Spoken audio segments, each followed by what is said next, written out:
नमस्कार, आज की बात में आपका स्वागत है। इस वक्त की बड़ी खबर आपको बता दूं, सुशांत राजपूत की मौत के केस में अब रिया चक्रवर्ती की गिरफ्तारी लगभग तय है।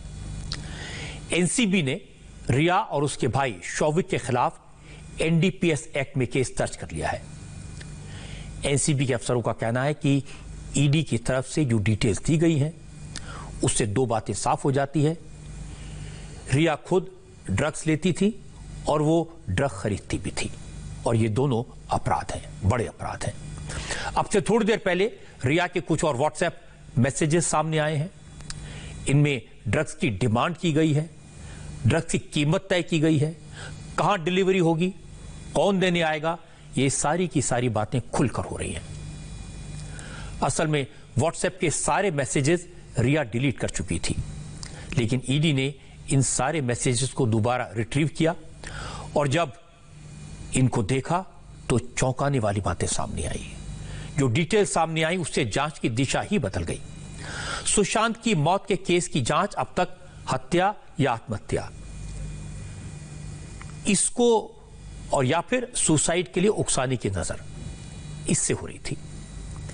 ईडी इसमें फाइनेंशियल एंगल खोज रही थी, मौत का मकसद ढूंढ रही थी, और जांच के दौरान जो सुराग ईडी को लगे उससे सारा का सारा सीन बदल गया। अब मामला ड्रग्स और ड्रग डीलर्स की तरफ मुड़ गया है, और इसमें भी रिया लीड रोल में दिखाई देती हैं। ड्रग्स को लेकर रिया, सुशांत, श्रुति मोदी, जया साहा समेत कई लोगों के बीच व्हाट्सएप पर जो बातचीत हुई उसकी जो डिटेल्स सामने आई वो हैरान करने वाली है। ये सारी डिटेल्स मेरे पास में है, मैं आपको दिखाऊंगा, लेकिन जो कुछ मैंने अब तक देखा है उससे दो तीन बातें साफ हैं। पहली है कि रिया ड्रग्स के चक्कर में 3 साल से पहले से थी। जो किरदार रिया के साथ सुशांत के घर पर और उसकी जिंदगी में आए थे, जो लोग रिया के कहने से सुशांत के घर में काम करते थे, वो भी ड्रग्स के मामले में कई साल से रिया के संपर्क में थे, उसके सर्कल में थे, चाहे वो श्रुति मोदी हो या फिर दिवेश सावंत। और अब एनसीबी ये जांच करेगी कि रिया के ड्रग पैडलर से, ड्रग डीलर से क्या कनेक्शन थे, कैसे कनेक्शन थे, कौन ड्रग सप्लाई करता था, इस पूरे खेल में कौन कौन शामिल था, क्या एक बड़ी साजिश का हिस्सा था, क्या रिया ने सुशांत को ड्रग की लत लगाई। इन सब सवालों के जवाब अब खोजे जाने हैं। असल में पिछले 24 घंटों के दौरान जो बातें सामने आई, जो खुलासे हुए, उसके बाद तस्वीर धीरे धीरे क्लियर हो गई, और वही तस्वीर आज मैं आपके सामने पेश करूंगा। कल आज की बात की शुरुआत में मैंने आपको कहा था अब मामला ड्रग्स और ड्रग रैकेट की तरफ जा रहा है, और जो सबूत सामने आए हैं उसके बाद कहने सुनने को कुछ नहीं बचता। मैं आज आपको बताऊंगा कि जिस वक्त ये व्हाट्सएप मैसेजेस का लेन देन हुआ उस वक्त सुशांत की जिंदगी में हो क्या रहा था, सुशांत का हाल क्या था। जब आप व्हाट्सएप मैसेजेस की टाइमिंग देखेंगे, उसके कॉन्टेक्स्ट में सुशांत की जिंदगी को मैच करेंगे, तो तस्वीर बिल्कुल साफ हो जाएगी, शीशे की तरह। आपको समझ आ जाएगा कि सुशांत की हालत क्या रही होगी, क्यों रही होगी, और उसकी वजह क्या थी। मेरे पास रिया चक्रवर्ती के व्हाट्सएप मैसेजेस की पूरी डिटेल है। ये वो मैसेजेस हैं जो अब से कुछ घंटे पहले ही सामने आए हैं। ये वो मैसेजेस हैं जिन्हें रिया चक्रवर्ती ने अपने फोन से डिलीट कर दिया था। ये वो मैसेजेस हैं जिन्हें एनफोर्समेंट डायरेक्टरेट ने रिट्रीव किया। ईडी ने डिलीटेड चैट को बड़ी मुश्किल से रिकवर किया, और इस रिकवरी में जो बातें सामने आई उसने पूरा पर्सपेक्टिव बदल दिया। कल रात रिया की व्हाट्सएप चैट के जो हिस्से सामने आए थे वो अधूरे थे। इंडिया टीवी ने वो सारी बातें आपको दिखाई थी। आज हमारे संवाददाता राजेश कुमार ने रिया के इन डिलीटेड व्हाट्सएप चैट की पूरी डिटेल भेज दी, चौंकाने वाली डिटेल्स। इन मैसेजेस से रिया की लाइफ और ड्रग्स का क्या कनेक्शन है, सुशांत के साथ रहते हुए वो किस तरह ड्रग्स को लेकर डीलिंग करती थी, ये सारी की सारी बातें क्लियर हो गई। आप देखिए आपकी टीवी स्क्रीन पर रिया और मिरांडा सुशी नाम के शख्स के बीच हुई बातचीत का हिस्सा है। यह चैट 1 मई 2020 की है, बहुत ज्यादा पुरानी नहीं है। इसमें मिरांडा सुशी नाम का शख्स रिया से कहता है कि क्या वो दीपेश को वीड यानी गांजे के 2 बैग मंगाने के लिए 17,000 रुपए दे सकती हैं। मैसेज में आगे लिखा गया कि वीड का 1 बैग तो हमारे लिए है और दूसरा उसके लिए, उसके यानी इसमें हिम शब्द का इस्तेमाल किया गया है। इसके बाद मैसेज में लिखा है he will transfer it to us, यानी वो हमें ट्रांसफर कर देगा। अब हो सकता है यहां पैसे के लेन देन की बात हो। अब 1 मई 2020 को याद करिए, यह वो वक्त था जब पूरे देश में लॉकडाउन था। मुंबई में चूंकि हालत ज्यादा खराब थी, इसलिए यहां लॉकडाउन का काफी सख्ती से पालन करवाया जा रहा था। लोगों को खाने पीने की चीजें मिलने में भी दिक्कत हो रही थी, तो ड्रग्स की सप्लाई तो बहुत दूर की बात है। लेकिन ऐसे वक्त में भी रिया ड्रग्स का इंतजाम करने में लगी थी। जो मैसेज आपने देखा उससे 2 सवाल पैदा होते हैं। एक तो ये कि मिरिंडा सुशी कौन है, और दूसरा ये 1 पैकेट तो रिया अपने लिए मंगवा रही थी, दूसरा पैकेट किसके लिए? क्या ये सुशांत के लिए था? इस तरह की बातचीत से शक और गहरा हो गया। लेकिन कहानी यहां खत्म नहीं होती, बल्कि यहां से तो कहानी शुरू होती है। जब एनफोर्समेंट डायरेक्टरेट की टीम रिया के मोबाइल डेटा को डिकोड कर रही थी, उससे पता चला इसी तरह की बातचीत व्हाट्सएप पर रिया और मिरांडा सुशी के बीच 15 दिन पहले भी हुई थी। 17 अप्रैल को मिरांडा सुशी ने रिया को मैसेज लिखा। आप देखिए, मैसेज आपकी टीवी स्क्रीन पर है। हाय रिया, वो स्टफ लगभग खत्म हो चुका है, क्या हम इसे शौविक के दोस्त से ले लें? लेकिन उसके पास भी सिर्फ हैश और बट है। इसके बाद रिया का रिप्लाई आया, हां हम ऐसा कर सकते हैं, लेकिन कितना और कैसे करना है यह बताना पड़ेगा। ये सारे मैसेजेस अंग्रेजी में, मैं आपको हिंदी में ट्रांसलेट करके आपको बता रहा हूं, लेकिन मतलब वही है।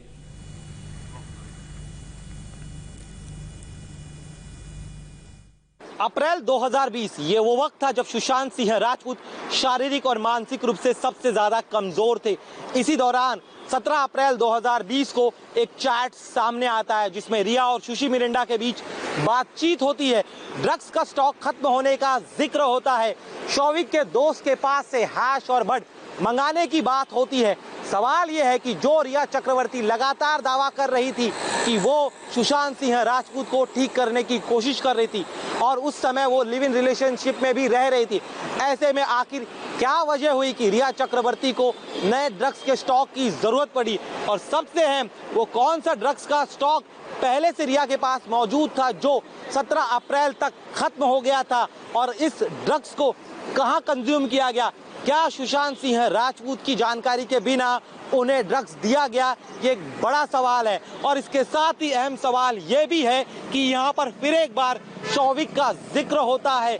ये वही शौविक है जो सुशांत की कंपनी में डायरेक्टर भी थे, सुशांत के साथ यूरोप में भी गए थे, और फिर एक बार जब कथित रूप से सुशांत को ड्रग्स देने की जानकारी सामने आ रही, उस दौरान भी शौविक का जिक्र हो रहा है। तो क्या इस पूरे ड्रग्स के नेटवर्क में, इस पूरे सिंडिकेट में रिया के साथ शौविक भी मिले हुए? ये तमाम सवाल है जिसका जवाब अब एनसीबी ढूंढने की कोशिश करेगी। रिया के साथ मिरिंडा सुशी नाम की शख्स से जो बातचीत हुई, उससे साफ है सिर्फ रिया ही नहीं, उसका भाई शौविक और दीपक सावंत, ये सब ड्रग्स के चक्कर में फंसे। और ड्रग्स कहां से मंगाना है, कितना मंगाना है, कैसे मंगवाना है, किसको पेमेंट करनी है, ये सब इन चारों को अच्छी तरह मालूम था। व्हाट्सएप पर इसी तरह की बातचीत 27 और 28 अप्रैल को भी हुई। ये व्हाट्सएप चैट रिया चक्रवर्ती और दीपेश सावंत के बीच का था।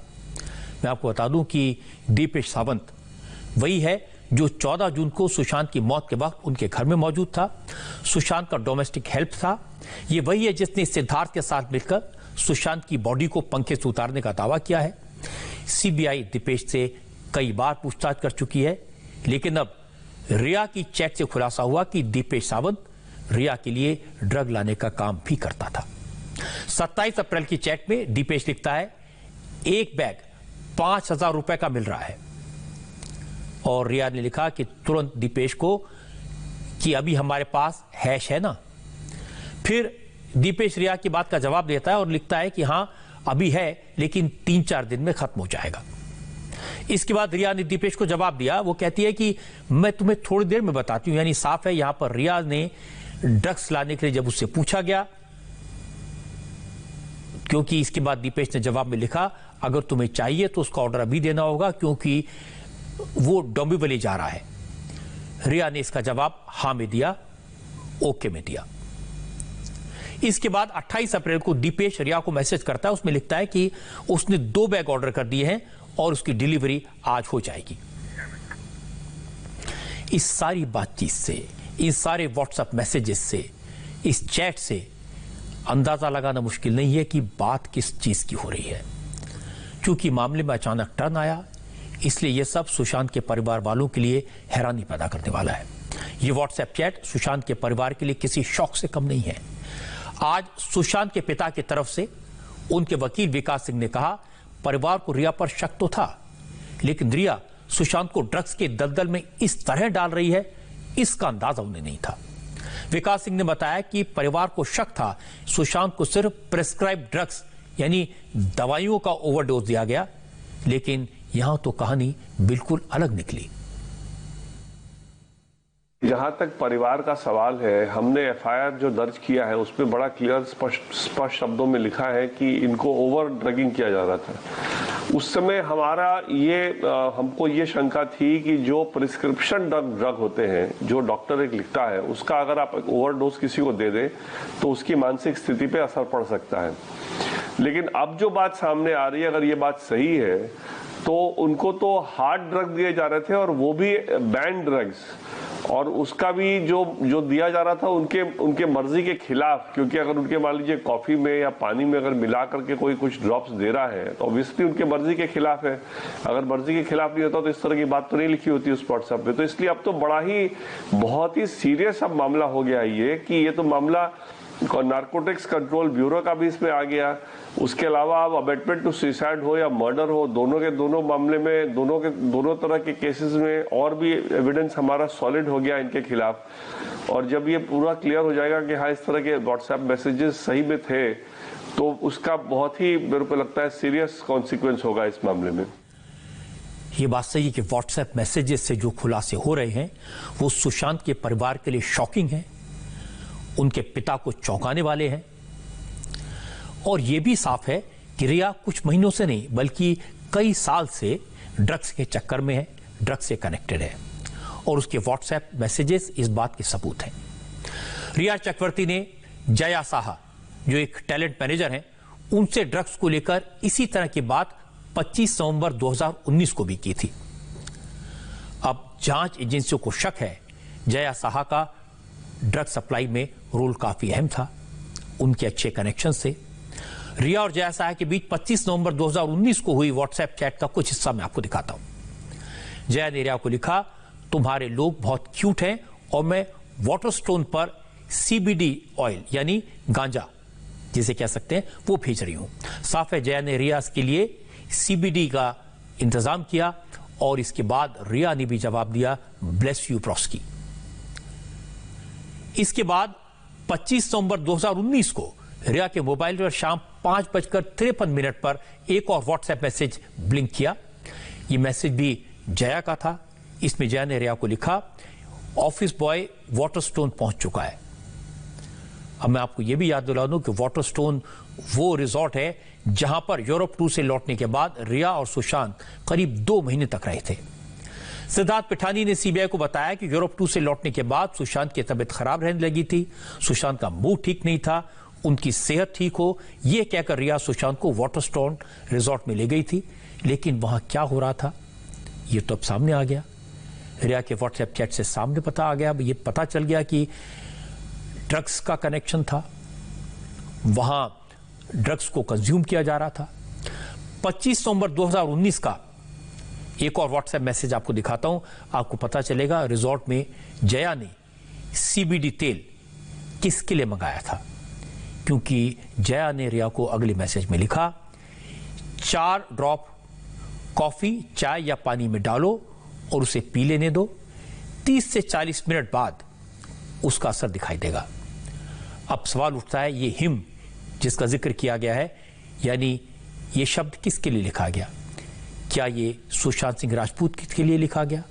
क्योंकि वाटरस्टोन रिजॉर्ट में रिया के साथ तो सुशांत ही थे, दोनों ने काफी वक्त यहां साथ बिताया।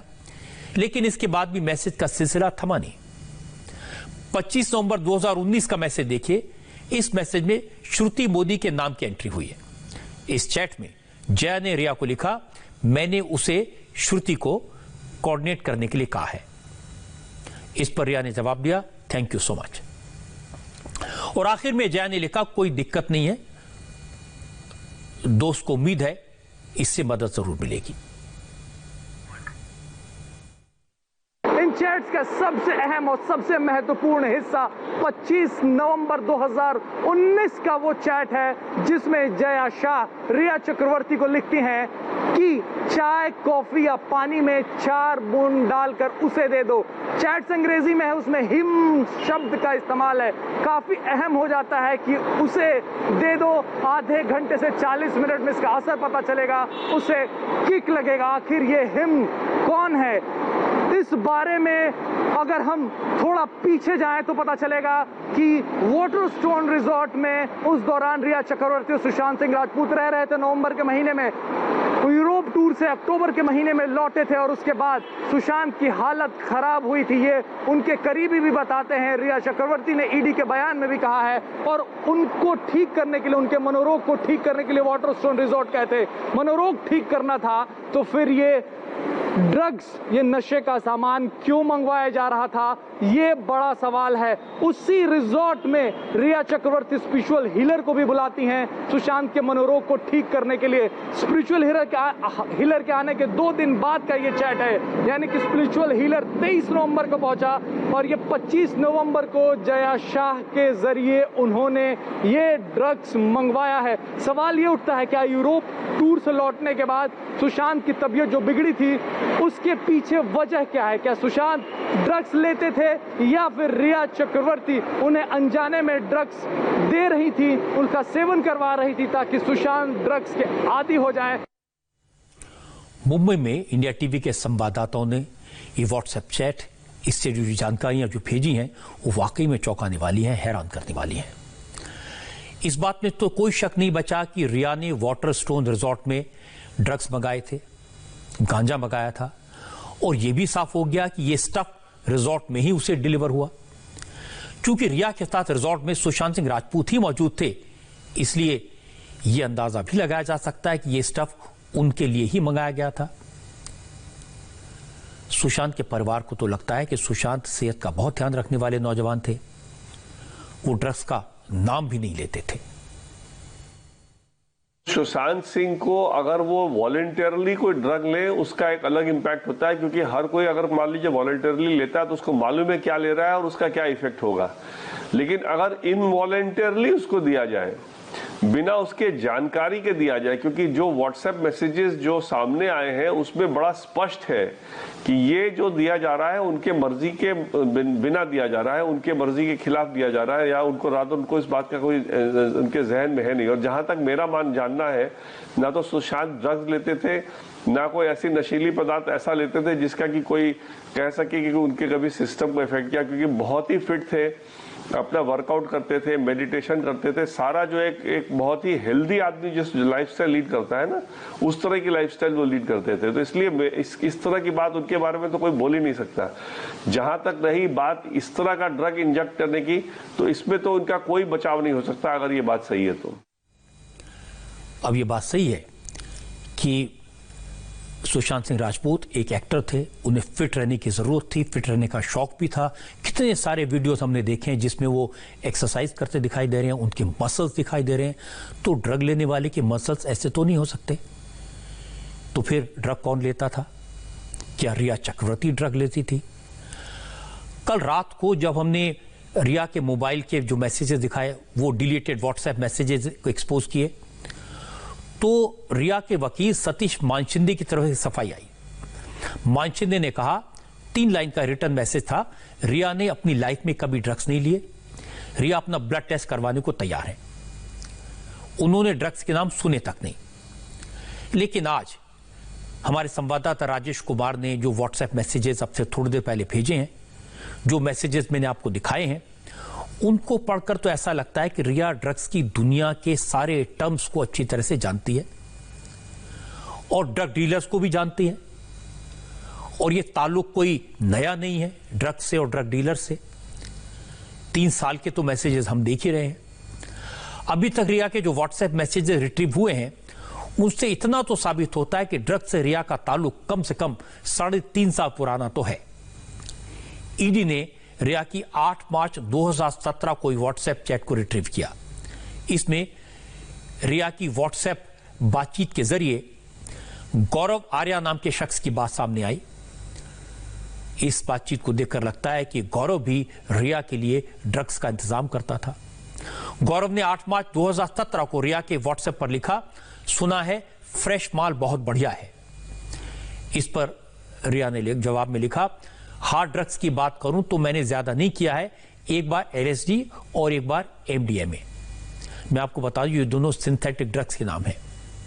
इसके बाद रिया फिर गौरव को मैसेज करती है और गौरव से पूछती है, क्या तुम्हारे पास MD है? रिया जिस MD की बात कर रही है वो सिंथेटिक ड्रग है। आसान भाषा में इसे एक्सटेसी या मौली कहते हैं। रिया के सवाल के जवाब में गौरव लिखता है, माल तो खत्म हो गया। इस पर रिया गौरव से दोबारा पूछती है, क्या हम इसे मंगा सकते हैं? गौरव ने रिया को जवाब दिया, मुझे लगता है माल मिल जाएगा। अब ये सारी कॉन्वर्सेशन 8 मार्च 2017 की हैं और ये चैट अब सामने आए हैं। ये वो चैट है जो रिया चक्रवर्ती ने डिलीट कर दिए थे, जिन्हें ईडी ने रिट्रीव किया। इन्हीं चैट्स में गौरव रिया से फिर कांटेक्ट करता है और कहता है कि बाहर आ जाओ, कार से ही मैसेज करो। और रिया इसका जवाब कहती है, ओके। अब इन सारी बातों का क्या मतलब निकाला जाए? जिस वीड का जिक्र व्हाट्सएप मैसेजेस में हुआ है, इसके बारे में आपको थोड़ी सी जानकारी दे दूं। इसे मैरिजुआना कहते हैं। इसका जिक्र मैंने कल भी आज की बात में किया था। कुछ लोग इसे पॉट कहते हैं, कोई ग्रास कहता है और गांव देहात में इसे गांजा कहा जाता है। कनाडा में इसका यूज अलाउड है। नेदरलैंड्स में यह कॉफी शॉप में खुलेआम मिलती है। अमेरिका के 33 स्टेट्स में मैरिजुआना पर कोई पाबंदी नहीं है, लेकिन दुनिया के बड़े बड़े मुल्कों में इस पर पाबंदी है। इंग्लैंड में यह पूरी तरह बैंड है, सिर्फ दवाइयों में इसका इस्तेमाल होता है। और हमारे देश में वीड का, मैरिजुआना का, गांजे का इस्तेमाल गैर कानूनी है। यह अपराध है, क्राइम है। इसीलिए इस केस में अब नारकोटिक्स डिपार्टमेंट की एंट्री हुई है। आमतौर पर यह ड्रग्स रिलैक्स करने के लिए, चिल करने के लिए ली जाती हैं, मजे के लिए। लेकिन एक्सपर्ट का कहना है ये इमोशनल रिस्पॉन्स को डल कर देती हैं। सुशांत के केस में इसका इस्तेमाल समझने की कोशिश करें तो 2 बड़ी बातें हैं। जब मैरिजुआना खाने के साथ या चाय कॉफी के साथ ली जाती है तो इसका असर थोड़ी देर में होता है, आधे घंटे, 40 मिनट, 1 घंटे के बाद। और ये हमने इन जो मैसेज एक्सचेंज हुए उनमें देखा है। क्योंकि इस ड्रग को डाइजेस्टिव सिस्टम से गुजरना पड़ता है, इसीलिए असर होने में देर लगती है। लेकिन मैरिजुआना या गांजा हर किसी को मजा नहीं देता, हर किसी को कूल नहीं बनाता। और सुशांत के केस में यह बात भी नोट करने वाली, समझने वाली है। वीड के इस्तेमाल से कुछ लोगों की एंजाइटी बढ़ जाती है, उन्हें डर लगने लगता है, शक होने लगता है। जो लोग ज्यादा मात्रा में इस ड्रग को लेते हैं उन्हें हेलुसिनेशंस होते हैं, आवाजें सुनाई देती हैं, लोग तस्वीरों से, टीवी से बाहर आकर बात करते दिखाई देते हैं। और सुशांत के केस में यह सब हुआ। एक और खास बात, मैरिजुआना का असर वैसे तो कुछ घंटे तक रहता है, लेकिन THC काफी देर तक बॉडी में रहता है और डॉक्टर्स कहते हैं कई हफ्ते बाद भी इसे डिटेक्ट किया जा सकता है। इस समय मेरे साथ मुंबई से राजेश हैं। और राजेश, सबसे पहले तो आपको मैं बधाई देना चाहता हूं कि आपने ये व्हाट्सएप सबसे पहले भेजे, ये दिखाए, बहुत बड़ा खुलासा किया। और ये सारे व्हाट्सएप जो आपने भेजे, सारी बातचीत जो आपने बताई, हैरान करने वाली, चौंकाने वाली है और दर्शकों के साथ मैंने शेयर की है। अब कुछ नई और इंफॉर्मेशन हो तो जरूर बताइए। देखिए, अभी थोड़ी देर पहले ही कुछ और चैट्स रजत जी सामने आए हैं। मैं दर्शकों को बता दूं कि नया खुलासा जो है वो हो रहा है। फाइनेंशियल ट्रांजैक्शन की जो बात हो रही थी कि रिया चक्रवर्ती पर जो आरोप लग रहे थे कि 15 करोड़ रुपए जो परिवार ने लगाए थे कि वो गबन किए हैं, अपने अकाउंट्स में ट्रांसफर किए हैं, उससे रिलेटेड चैट्स जो हैं अब निकल के आए हैं सामने रजत जी। और काफ़ी अहम जानकारियाँ इस चैट में। 18 मई का ये चैट है, आपको बता दूँ। और इसमें अंग्रेजी में चैट है, मैं हिंदी में अनुवाद करके बता रहा हूँ। रिया सैमुअल सुशी से बात कर रही हैं, जो सुशी मिरांडा है उनसे बात कर रही हैं। और अब ये साफ हो चला है वो सैमुअल मिरांडा ही है। उनसे ये कह रहे हैं कि क्या तुम मुझे छोटे स्मॉल कार्ड का पिन भेज सकते हो, जिसमें सैमुअल मिरांडा जो कि सुशी मिरांडा है उसने 6 डिजिट का पिन भेजा भी, जिसके बाद रिया ने उसे थैंक यू कहा। फिर रिया ने कहा कि क्या हम नेट बैंकिंग का पिन बदल सकते हैं। बहुत अहम जानकारी इस चैट के जरिए सामने आ रही है। सैमुअल सुशी ने कहा कि हाँ बदल सकते हैं। रिया ने इसके बाद कहा कि आपने जो पिन भेजा है मुझे वो गलत है, ये बड़े कार्ड का पिन है, छोटे कार्ड का पिन भेजिए। उसके बाद सैमुअल ने कहा कि हाँ मैं भेजता हूँ। और उसके बाद उसने दूसरा पिन भी भेजा और ये भी बताया कि सिद्धार्थ पिठानी ने ये पिन बदल दिया है। रिया ने कहा कि ओके ट्राई करती हूँ। ये अंग्रेजी में ये चैट्स हैं, हिंदी में दर्शकों के लिए अनुवाद करके सुनाया मैंने रजत जी। बड़े अहम चैट्स हैं। ईडी जो जांच कर रही थी, फाइनेंशियल ट्रांजैक्शन की जांच कर रही थी, और ये जो चैट है वो उस ओर इशारा करते हैं। जो परिवार का आरोप था उसकी सच्चाई जो है वो इस चैट से बाहर आती है।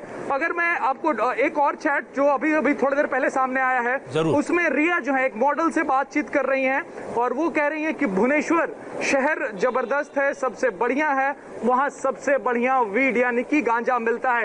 ये एक चैट है। और अगला चैट जो है वो जया से बातचीत का है। जया इस पूरे मामले में सबसे ज्यादा संदेह के घेरे में नजर आ रही है। जो ड्रग्स के रिलेटेड जो चैट्स बाहर आए हैं, ऐसा लग रहा है कि जया लगातार रिया को ड्रग सप्लाई करती थी। और वो कह रही हैं, रिया जया से बातचीत में कह रही हैं कि क्या वो जो ड्रग्स उन्होंने दिया क्या उससे सुशांत शांत हो जाएगा। तो इसमें बताया गया कि हाँ थोड़ा काम हुआ है वो। जिसके बाद रिया ये कहती हैं क्या किसे हम सिर्फ दिन में एक बार ही दे सकते हैं। उसके बाद जया कहती हैं कि नहीं, दिन में 2-3 बार भी दे सकते हैं। कहीं ना कहीं ये चैट्स रजत जी इशारा करते हैं कि सुशांत को धीरे धीरे ड्रग्स का आदी बनाया गया, उसे आदी बनाकर उसे मनोरोगी बनाया गया। और उसके बाद जो है ये पूरा प्लान जो है वो रचा गया। और परिवार जो आरोप लगा रहा है उसमें कहीं ना कहीं सच्चाई है। साथ ही अगर मैं वाटरस्टोन रिजॉर्ट की बात करूं तो ये एक बड़ा अड्डा निकल कर सामने आ रहा है, क्योंकि जो चैट्स हैं वहां पर एक नहीं 2 चैट्स इस तरीके के सामने आए हैं जब जया जो है वहां पर ड्रग सप्लाई करवा रही हैं। तो वाटरस्टोन रिजॉर्ट क्या सुशांत को इसीलिए लेके जाया गया था कि वहां उनको ड्रग्स दिया जाए और उनकी जो तकलीफ है उसको बढ़ाई जाए। नारकोटिक्स कंट्रोल ब्यूरो और सीबीआई दोनों इस एंगल पर जांच करेंगी रजत जी। और राजेश, एक बात बिल्कुल साफ है कि रिया चक्रवर्ती इस सारी बात को छुपाना चाहती थी, इसीलिए उन्होंने ये सारे जो चैट्स थे, ये सारे जो व्हाट्सएप मैसेजेस थे उनको डिलीट कर दिया था। और इससे तो शक बिल्कुल पक्का हो जाता है कि गड़बड़ तो थी। अब ये बड़ी बात सामने आनी चाहिए कि इस साजिश के पीछे क्या कोई ड्रग माफिया था या ये एक नॉर्मल एक्टिविटी रिया की जिंदगी में थी।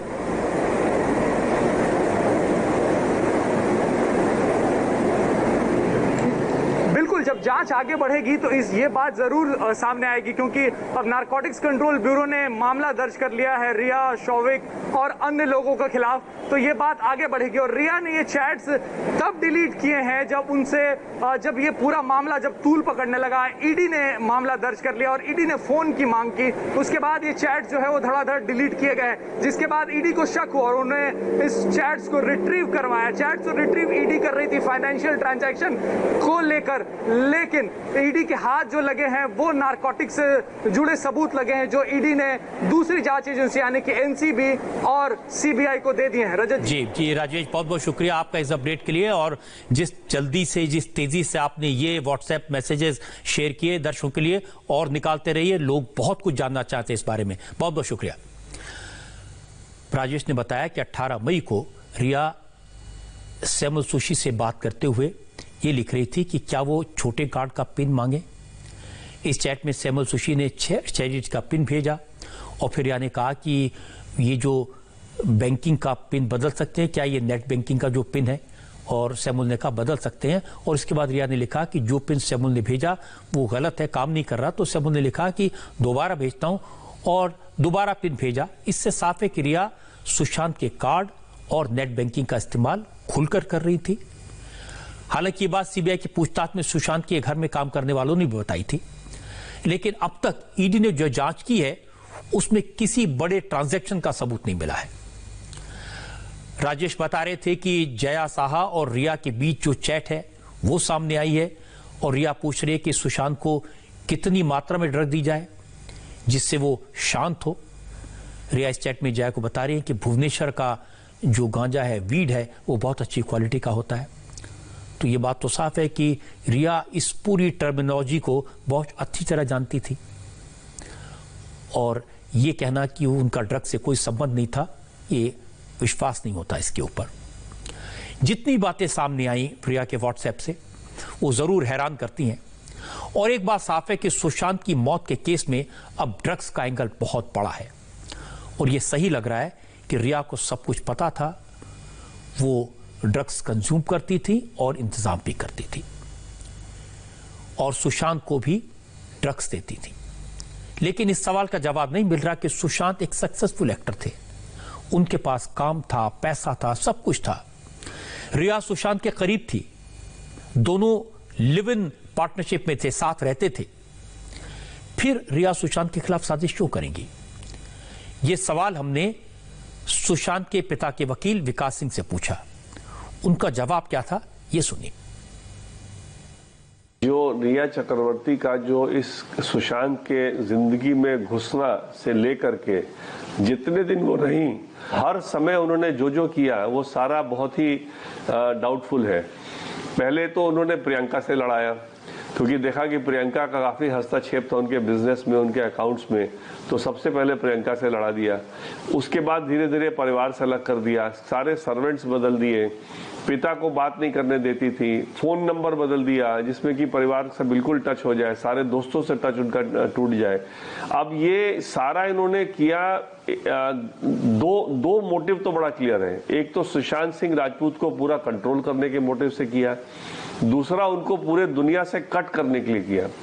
अब ये मोटिव तीसरा ये था कि उनको उनका डाउनफॉल कराया जाए, या तीसरा मोटिव था कि इनको यूज किया जाए और जब तक इस्तेमाल हो तब तक यूज करते रहे, जब इस्तेमाल लगे कि अब कोई काम इनमें बचा नहीं इनके माध्यम से कुछ कराना, तो इनको डिस्कार्ड कर दिया जाए। तो ये थ्योरी जो है अभी जब तक पूरी इन्वेस्टिगेशन नहीं आएगी तब तक उसमें क्लैरिटी नहीं आएगी। लेकिन इसमें तो कोई दो राय नहीं है कि जो भी उनके साथ हुआ सुशांत के साथ, चाहे वो मर्डर हो या अबेटमेंट टू सुइसाइड हो, दोनों में प्राइम अक्यूज्ड रिया ही होंगी। अगर वो किसी के हाथ में पॉन थी तो शायद खुलेगा, अगर वो खुद मेन प्लेयर थी तो फिर वो तो सामने अभी चल ही रहा है आज के दिन में जो हमारा एफआईआर है। विकास सिंह के जवाब से एक और सवाल उठता है, अगर रिया सुशांत के इतने करीब थी, सुशांत पर रिया का पूरी तरह कंट्रोल था, वो उन पर डिपेंडेंट थे, उनकी हर बात सुनते थे, उनके कहने से चलते थे, तो फिर रिया को साजिश करने की क्या जरूरत थी? सुशांत का करियर खत्म करने की क्या जरूरत थी? सुशांत जितने बड़े स्टार बनते, रिया का उतना ही ज्यादा फायदा होता। वो तो उनके साथ रह रही थी, उनके पैसे का इस्तेमाल कर रही थी, उनके साथ घूमने जा रही थी, उनके साथ रहने पर रिया को फायदा ही फायदा था। अगर ये सही है तो सुशांत को रास्ते से हटाने की जरूरत क्यों पड़ी? इसका जवाब विकास सिंह ने क्या दिया, ये भी सोचिए, ये सुनिए। मेरे दिमाग में भी ये बात हमेशा घूमती है कि सोने के अंडे देने वाली मुर्गी को आदमी क्यों मारेगा।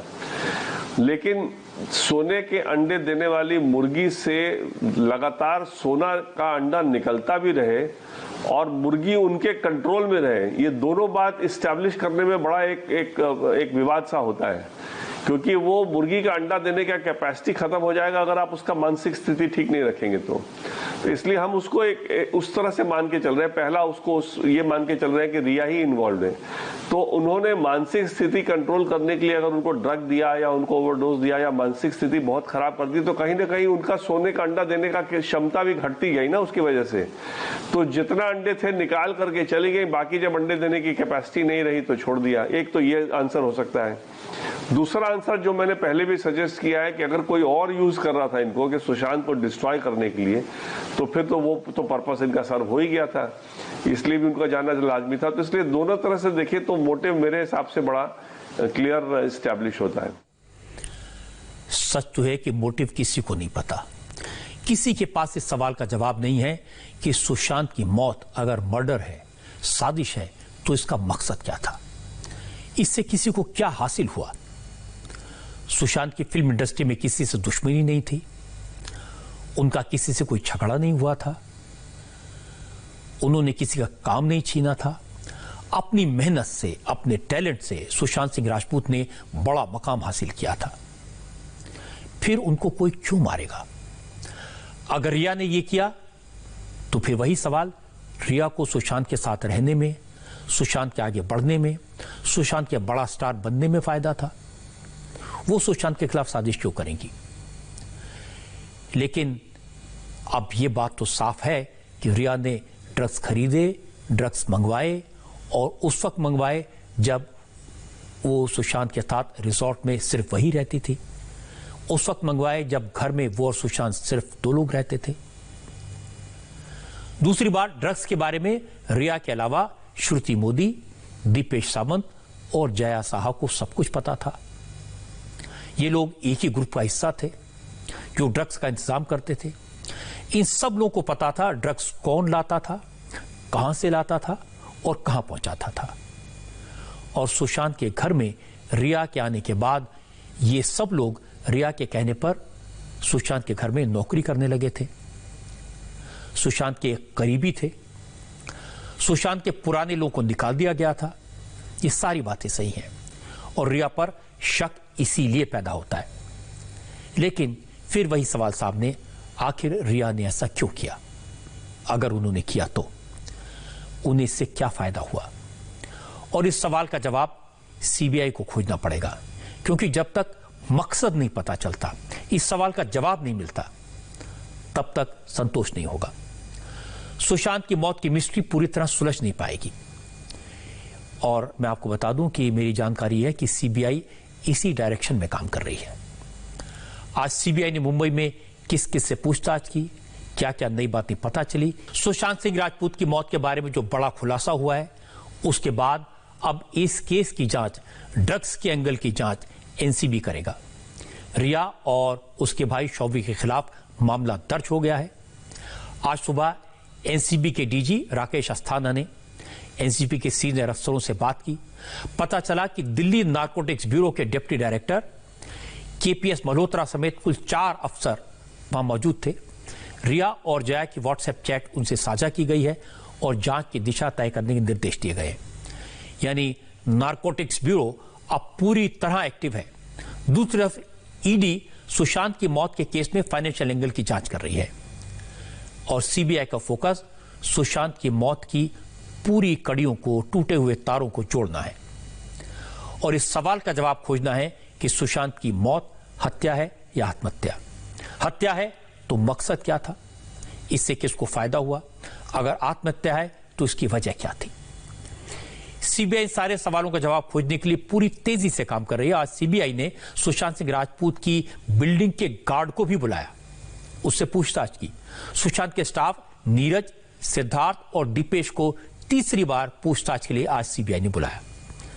इस दौरान सिद्धार्थ ने सीबीआई को बताया कि 8 जून को रिया और सुशांत का झगड़ा हुआ था और उसके बाद घर में एक आईटी प्रोफेशनल को बुलाकर 8 हार्ड डिस्क नष्ट की गई। ये बहुत बड़ी बात है। रिया सुशांत का घर छोड़कर चली गई थी। सुशांत के मुताबिक हार्ड डिस्क में क्या कंटेंट था इसकी जानकारी उसे नहीं है, लेकिन उस वक्त रूम में रिया और सुशांत दोनों मौजूद थे जब ये डिलीशन किए गए।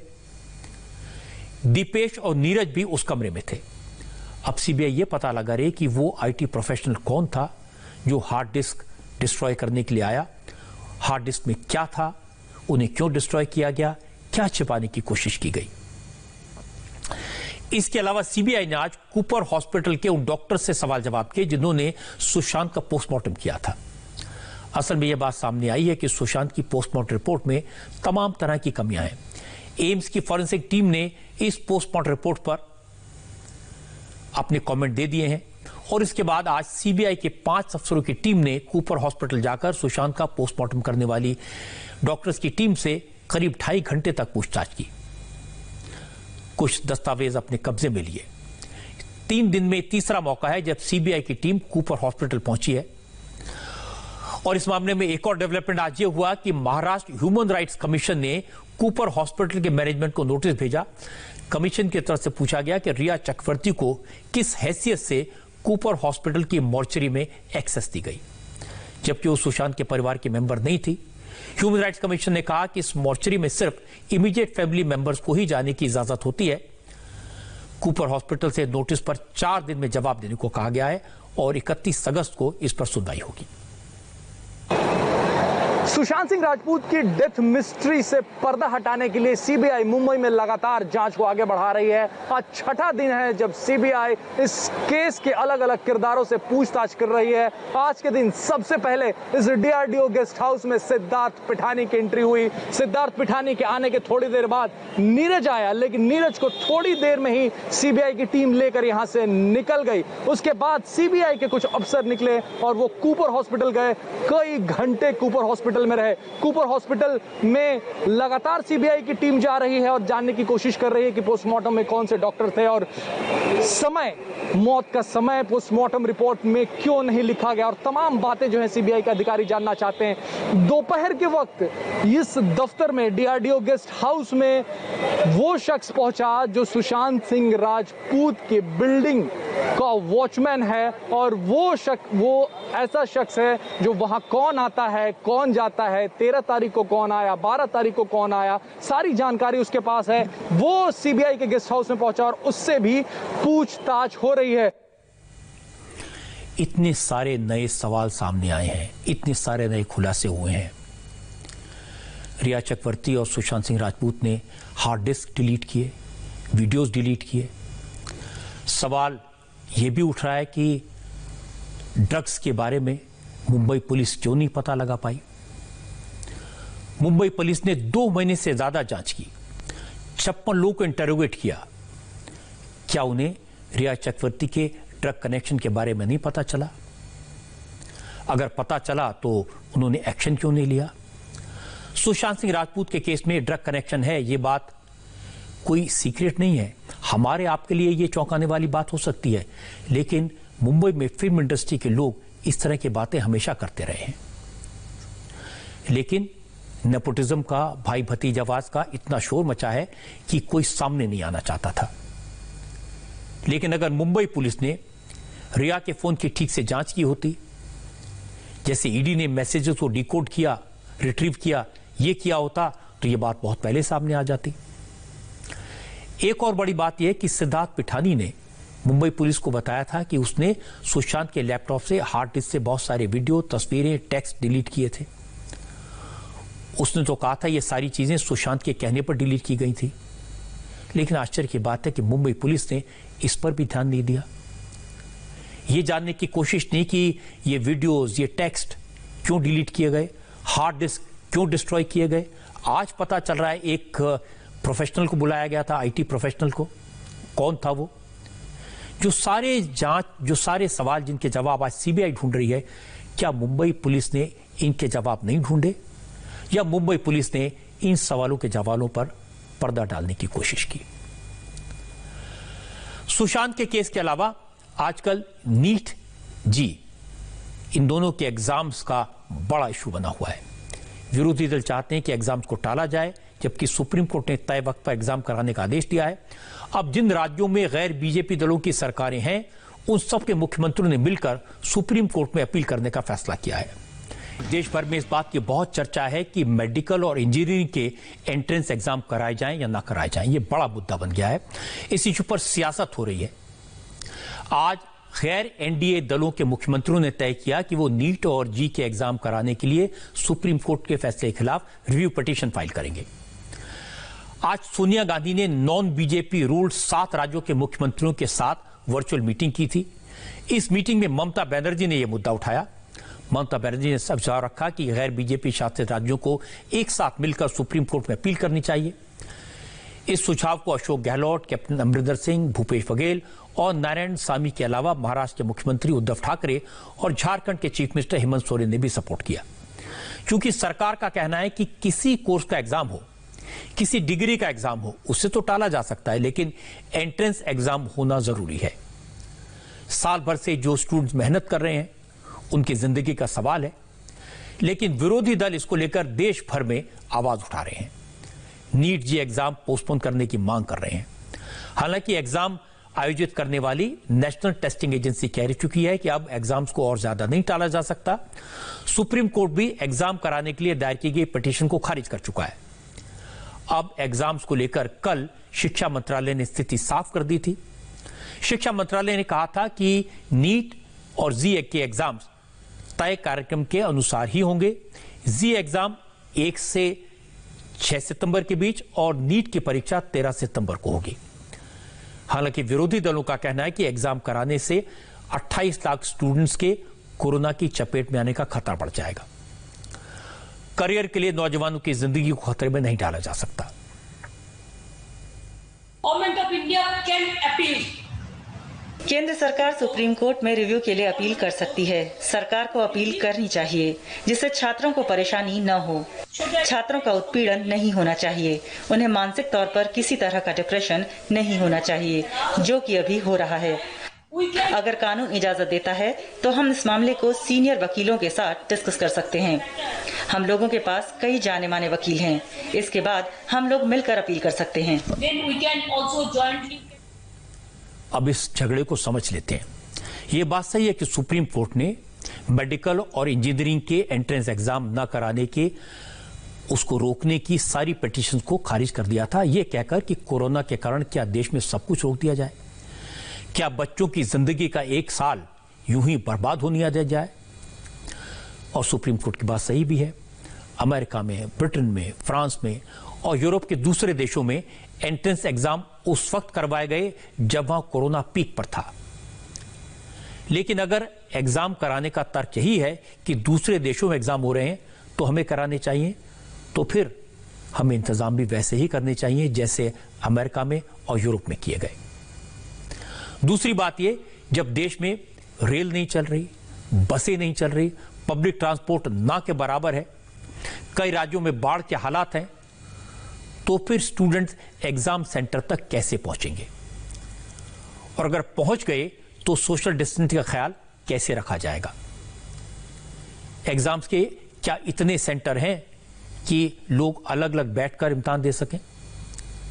इसलिए मेरा कहना है कि अगर सरकार चाहती है एग्जाम कराना तो जरूर कराए, छात्रों का 1 साल बचाना तो जरूर बचाए, लेकिन केंद्र सरकार और राज्य सरकारें मिलकर स्टूडेंट्स के लिए ट्रांसपोर्ट का, एग्जाम सेंटर के सैनिटाइजेशन का, सोशल डिस्टेंसिंग का बेहतर इंतजाम करें।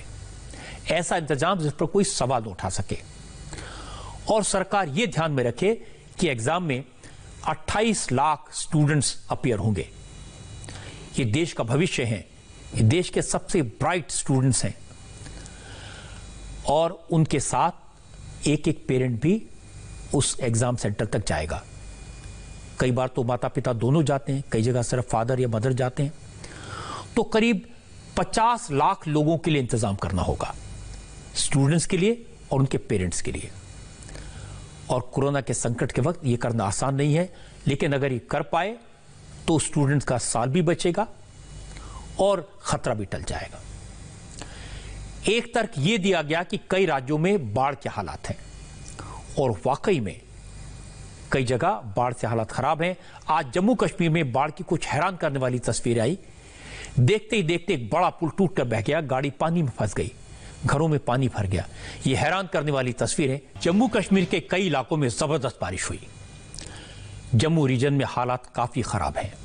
राजौरी और पुंछ के कई इलाकों में आज फ्लैश फ्लड के हालात पैदा हो गए।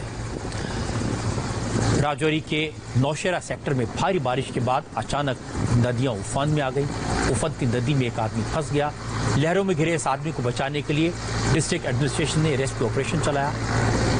पुलिस ने काफी कोशिश की, लेकिन लहरों में फंसे शख्स को निकालने में मुश्किल आ रही थी। इसके बाद एयरफोर्स की मदद ली गई। एयरफोर्स के हेलीकॉप्टर की मदद से नदी में फंसे आदमी को बचा लिया।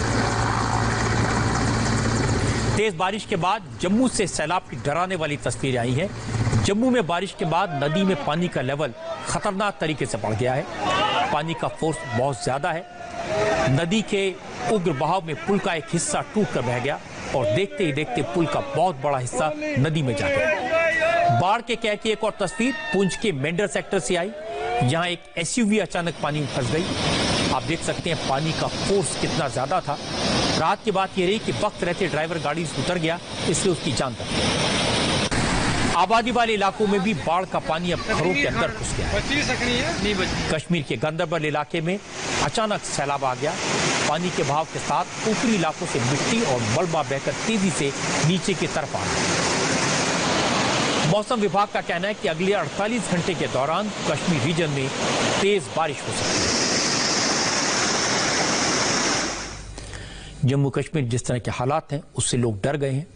लोगों को 2014 जैसी बाढ़ का डर सता रहा है। हालांकि प्रशासन सतर्क है और लोगों को सावधान रहने की चेतावनी दे दी गई है, अपील की गई है। आज की बात के शुरू में मैंने आपको बहुत सारे व्हाट्सएप मैसेजेस के बारे में बताया था, रिया चक्रवर्ती के व्हाट्सएप मैसेजेस। अब कुछ और नए व्हाट्सएप मैसेजेस सामने आए हैं जिन्होंने इस पूरे केस को एक नया रंग दे दिया है। इंडिया टीवी के रिपोर्टर्स लगातार रिया चक्रवर्ती के फोन के डिलीटेड मैसेजेस की फ्रेश इंफॉर्मेशन दे रहे हैं और नए मैसेजेस से बड़े बड़े खुलासे हो रहे हैं।